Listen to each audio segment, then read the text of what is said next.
मंडळी नमस्कार. मी प्रवीण तायडे. गेल्या 7-8 दिवसापासून काही आपण विशेष विषय घेऊन त्याच्यावर उकीर काढण्यात आलो आहे. पहिला उकीर होता आपला की अनधिकृत बँकेचे अकाउंट काढून त्या अकाउंटच्या माध्यमातून करोडो रुपये व्यवहार झाला आहे. त्याचा उद्या आपला एक जबरदस्त पार्ट येणार आहे आणि एक लय मोठे खुलासे त्यात होणार आहे, म्हणून तो एक व्हिडिओ आहे. त्याच्यानंतर मध्यंतरीच्या काळात मी एक विषय टाकला होता की अर्ध्या किमतीत लागणाऱ्या कोणत्याही गोष्टी तुम्हाला सहज उपलब्ध होत आहे. अशा प्रकारचं प्रकरण सध्या परतवाड्यात अमरावती जिल्ह्यात चालू आहे. त्या अर्ध्या किमतीत कोणत्या कोणत्या वस्तू भेटतात आणि त्याच्या पाठीमागं काय काय नेटवर्क काम करते, तो विषय आपला उद्या किंवा परवा तो एक व्हिडिओ तुम्हाला पाहायला भेटणार आहे. पण आता मी एक लास्ट टाइमला 4-5 दिवसात एक व्हिडिओ टाकला होता. आपल्या परिसरात HIV वाढते रुग्ण अशा पद्धतीची एक बातमी टाकली होती मी.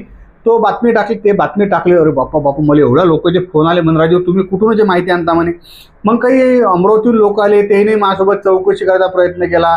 मग त्यात काय की माय नेटवर्क हळूहळू सर्व ठिकाणी वाढला आहे आणि जे HIV बाधित आहेत ते लोक ट्रेसमध्ये येऊ शकतात. किंवा कसं आहे, एखाद्याला माहीत झालं की आपल्याला बाबा HIV आहे तर लोक फार लवकर ट्रेसमध्ये येतात. तर HIV नेमकं कासाठी होते, म्हणजे कोणत्या कोणत्या कारणानं होते, याचे 4 कारणं मला वाचनात आले आहेत, म्हणजे ऐकण्यात आले. पहिलं एक की असुरक्षित लैंगिक संबंधाच्या माध्यमातून, काही सांगायचं कामच नाही, HIV लागण होते. म्हणजे एकाच ताटात लय जण येऊन त्यानं जेवण करून घेतले असतील, त्याच्यानं होते. एकच जो जेवण करणार आहे किती वेगवेगळ्या ताटात जाऊन जेवण करत असेल, त्याच्यानं साऱ्या ताकदने HIVचा प्रसार होते. दुसरी गोष्ट आहे की HIV बाधित व्यक्तीचं रक्त एखाद्या निरोगी माणसाला दिलं, म्हणजे एखाद्याला HIV झाला आहे बा आणि HIV बाधित व्यक्तीने रक्तदान केलं, पण ते आता कसं आहे, ते रक्तदान झाल्यानंतर रक्त तपासणी तो प्रकार फारच कमी झाला. तिसरी गोष्ट अशी आहे की एक सुई असते, समजा मला HIV आहे, मला जे सुई वापरली ते दुसऱ्याला सुई लावली तर त्याच्याही माध्यमातून HIVचा प्रसार होते. आणि एक तिसरा जो माझ्या कानावर येऊन राहिला, चौथा, की एखाद्या व्यक्ती आहे ज्याचा अपघात झाला आणि त्याला HIV आहे आणि त्या अपघातग्रस्त व्यक्तीला एखाद्या माणसानं उचललं आणि त्याच्या हातागीताला जर जखम असेल आणि त्या अपघातग्रस्त माणसाच्या अंगाचं रक्त त्या जखमीला लागलं की त्याच्यातही HIV होऊ शकते. मग याच्यात उचलणाऱ्याला जरी HIV असेल आणि त्याच्या हाताला जखम असेल आणि समोरचा जर जखमीहून पडला असेल, एक 4 कारण येऊ शकतात. असं काही टेन्शन घ्यायचं नाही. जो अपघातात पडला आहे माणूस, जखमी होऊन पडला आहे, त्याला नक्की तुम्ही उचला. म्हणजे 4 कारण सांगितले. एक असुरक्षित लैंगिक संबंध, दुसरी गोष्ट एड्स म्हणजे HIV बाधित व्यक्तीची वापरलेली सुई, तिसरी गोष्ट तुम्हाला हे सांगितली मी की रक्त दूषित झाले, रक्त एकामेकाला चढवून, आणि चौथी गोष्ट जी सांगितली, एखाद्या जखमी व्यक्तीले HIV बाधित कोणी असो एकामेकाच्या जखमीचा किंवा रक्ता संपर्काला चाक. तुम्ही मला म्हणसा राजीव आम्ही लहानपणापासून या गोष्टी शिकलो, पण आपलं काम आहे सांगणं. कसं असते की काही जणांना माहीत नसते की नेमकं, कारण HIV हा नुसतं की ते अनैसर्गिक जे असुरक्षित लैंगिक संबंधाच्या माध्यमातून होते, एकाच ताटात लय जण जेवण करतात त्याच्यानं तो बाधित वाढते, हे काही कॉमन गोष्ट आहे. पण ही 4 कारणं जे सांगितले, या 4 कारणाच्यानंही HIVचा प्रसार होऊ शकते. याच्यावर जर कोणाला काही आक्षेप असेल तर खाली कॉमेंट्स करा.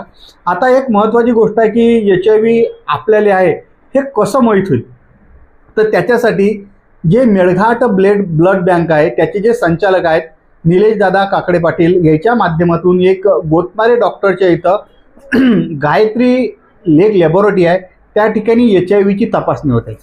तर नॉर्मल जर आपण एखाद्या खाजगी पॅथॉलॉजीत जर HIVची तपासणी करायला गेलो तर साधारणतः 300 रुपये त्या ठिकाणी चार्ज लागते. पण त्या ठिकाणी आपण एक फॅसिलिटी अशी ठेवली आहे की 100 रुपये निलेश दादा काकडे जे आहेत हे त्यात म्हणजे पार्ट्स पेअर करतील, 100 रुपये गावरान 90 पार्ट्स करील आणि 100 रुपये त्या व्यक्तीला भरायचे आहेत. तुमचं नाव त्या ठिकाणी गुपित ठेवलं जाईल. कोणी या कोणी जाऊन रक्त तपासणी करा, तुम्हाला तोंडाला बांधून जा, फक्त ज्या ठिकाणी रक्त काढता तितकंच थोडीशी जागा उघडी ठेवा, पुरं झाकझूक करून जा. तर तुमचं पूर्णच्या पूर्ण नाव गुपित ठेवलं जाईल. फक्त तुमचा त्या ठिकाणी मोबाईल नंबर द्या, की बा असला तर नसला सांगायचं काम पडलं तर काम काच्यावर माहीत होईल. नाही तुम्ही सारंच गुपित ठेवसाल तर तुम्हाला हाय कसं माहीत होईल, पहिली गोष्ट तर नाहीच राहील. आणि याशिवाय सरकारी दवाखान्यात HIVची मोफत तपासणी होते, त्या ठिकाणी तुम्ही जाऊन मोफत तपासणी करू शकता. मी त्या ठिकाणी बोलला आहे. दोन्ही ठिकाणचे तुम्हाला मार्ग सांगितले. एक महत्त्वाची गोष्ट आपल्याला एक करायची आहे की ज्या व्यक्तीला असं काही सिम्पटम वाटतात की बा रोगप्रतिकारक क्षमता कमी झाली किंवा TBची लागण झाली, भूक लागत नाही, निरा थकल्यासारखं वाटते, वजन कमी होऊन राहील, हे साधारण लय मोठ्या बिमारीचे सामान्य लक्षण आहेत. त्याच्यानं काही फार मोठा नाही. पण आता मनात, आता मी मागच्या वेळेस तुम्हाला तो किळा घाट डसवलाच की नाही, मग तो किळा खरंच डसला आपल्याला का आपल्या मनसार. कसं आहे, माणसाला सायकोलॉजिकल एखादी बिमारी झाली ना तर वास्तविक असल्यापेक्षा एखाद्या माणसाला सायकोलॉजी बिमारी झाली की नाही तर वज्जर भारी. तर हे पॅथॉलॉजी जे आहे ना, गायत्री पॅथॉलॉजी आहे, त्या ठिकाणी आपण त्याची व्यवस्था दिली. 100 रुपयात तुम्हाला रक्त तपासणी केल्या जाईल आणि तुमचं नाव असो का नसो तुमचं नाव टोटल गुपित ठेवलं जाईल. आणि दुसरी गोष्ट, सरकारी दवाखान्यात हे टोटलच्या टोटल व्यवस्था मोफत आहे. आणि समजा जर त्या पर्टिक्युलर व्यक्तीला जर ते तशा पद्धतीची जर माहीत झाले की बुवा एखादं खरंच इन्फेक्शन आहे, तर त्या व्यक्तीचा टोटलच्या टोटल जो खर्च आहे तो सुद्धा शासनाच्या माध्यमातून होणार आहे. आणि समजा तुम्हाला जर या गोष्टीची भीती असेल तर पहिल्यांदा या गोष्टीचं तुम्ही तपासणी करायला लागेल, त्याशिवाय कसं माहीत होईल भाऊ. नाही तर म्या जो व्हिडिओ टाकला आणि लोकांच्या मनात दुष्परिणाम होऊन एखाद्याने लेखाच्यानं ती तंबा तिसराच करा, असं काहीच करू नका. तुमच्या मनात असणारी मय हे जर दूर करायची असेल तर सगळ्यात पहिला जो मार्ग मी तुम्हाला सांगितला, सरकारी दवाखाना आणि गायत्री पॅथॉलॉजी दोन्ही ठिकाणी त्याची व्यवस्था आहे. फक्त गायत्री पॅथॉलॉजीत तुम्हाला 100 रुपये नाममात्र दर लागणार आहे. तोंडगीन मस्त चुपचाप झाकून घेऊन मस्त चाललं जायचं. उलचक रक्त काढतात, एवढं जास्त नाहीत काढत, उलचक रक्त काढतात, त्याची तपासणी केली जाते आणि ते नाव तुमचं गुपित ठेवून तुम्हाला जर समजा तशा प्रकारचा कोणता संसर्ग जर असेल तर आपल्याला उपचार करता येते. आणि हे सांगतो की HIV वर 100% उपचार आहे. नॉर्मल तो माणूस आयुष्य जगू शकते.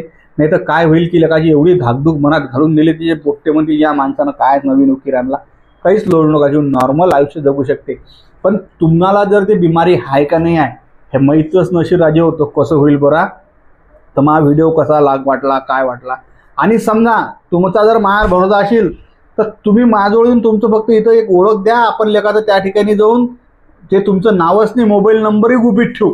फक्त तुम्हाला आहे का नाही हे माहीत व्हायसाठी एखादा चांगला माणूस. आणि काय राजू खरी गोष्ट आहे ना, समजा माझ्यासारख्याला जर HIV लागत असेल मी काय दुसऱ्याला सांगेल झाकली मूठ 1.25 लाखाची. तर या ठिकाणी आयुष्याचा प्रश्न आहे. हा व्हिडिओ कसा वाटला, काय वाटला, आणि सगळ्यात पहिले मी जे आभार मानतो म्हणजे मेळघाट ब्लड बँकेचे निलेश दादा काकडे पाटील यानं आपल्याला जे त्या ठिकाणी रक्त तपासणीसाठी फक्त नाममात्र 100 रुपये दिले आहेत. 100 रुपये गावरान 90 त्यात पार्ट्स करील आणि 100 रुपये ते स्वतः त्याची जे ब्लड आपले गायत्री पॅथॉलॉजी आहे त्याच्या माध्यमातून स्पेअर केलेलं. त्याच्यानं कृपा करून तुम्ही नक्की जा आणि तुम्हाला जर खरंच म्हणजे बाधित आहे का नाही आहे तुमचं नाव पत्ता सर्व गुपित ठेवल्या जाईल. याची 100% शाश्वती गावरान 90 तुम्हाला देते. व्हिडिओ कसा वाटला, काय वाटला, कॉमेंट्स करून नक्की कळवा.